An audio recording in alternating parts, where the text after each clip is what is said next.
Hey dads, it's June Loiza with Dad Smarter Not Harder. I saw this tweet today that I wanted to share with you. It comes from Joel, Save Your Marriage. It goes, healthy married couples have sex.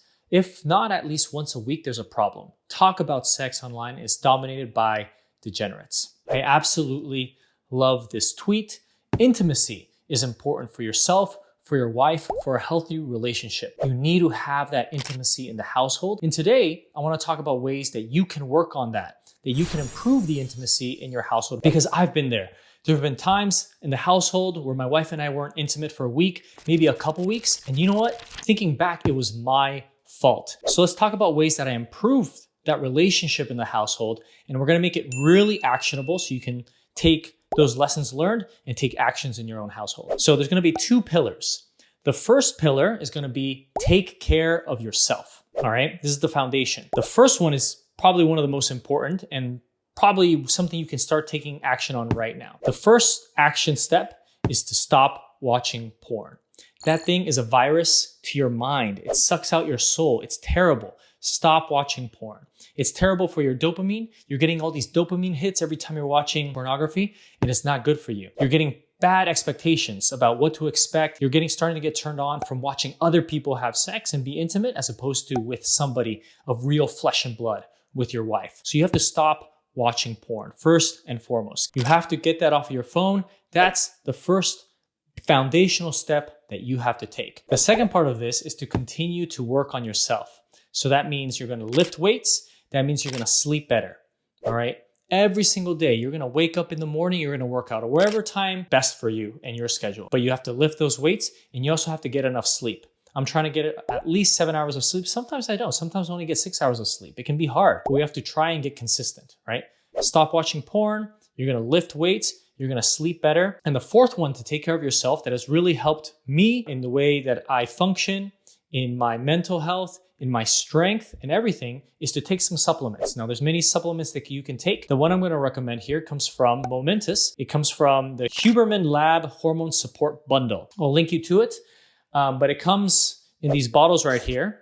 And many of these are going to help your hormones. And specifically, I'll read the description here. A powerful combination of 3 natural ingredients designed to support testosterone production, enhance energy and mood, and help the body adapt to stress.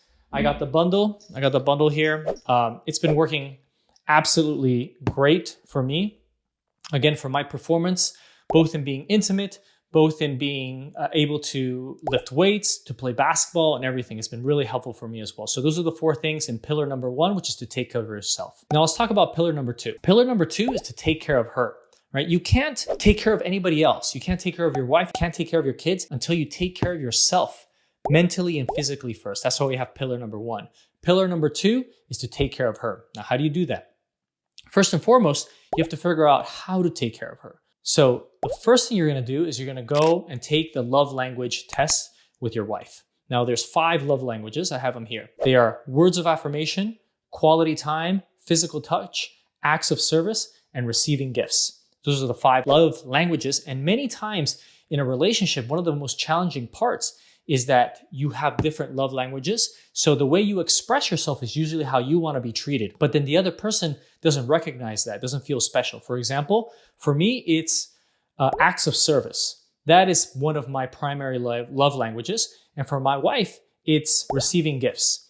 And because we're so different, often my wife will give me gifts and I don't appreciate it as much maybe as I should. And oftentimes I'll do services for my wife, but maybe she won't appreciate it as much, or probably she doesn't appreciate it as much.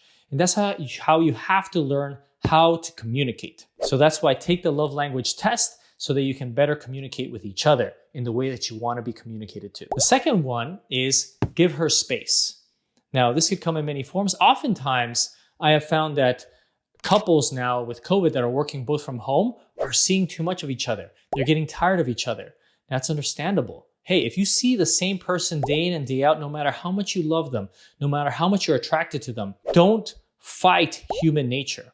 When you do something continuously, so often when you see something continuously and something doesn't change, it gets monotonous, it gets boring. Your dopamine isn't triggered enough anymore. So oftentimes it's good to have that space, whether it's to go into the office, but let's put that aside a bit. Even better, it's to give her time with her friends, with her family, to take care of herself, to do her nails, to do her hair, to go watch a movie with a friend. Give her that time and space.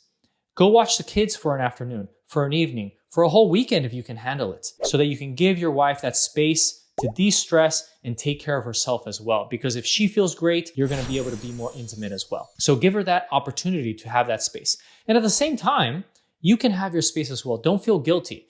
You give her space, she's able to give you space. For my case, I am now playing basketball with my friends on Monday nights. It's absolutely wonderful to be able to get out of the house and play basketball with my friends again. And I really appreciate my wife for supporting me in being able to do that. And the last one is make her feel recognized and appreciated. So you have to give and you have to give and you have to give.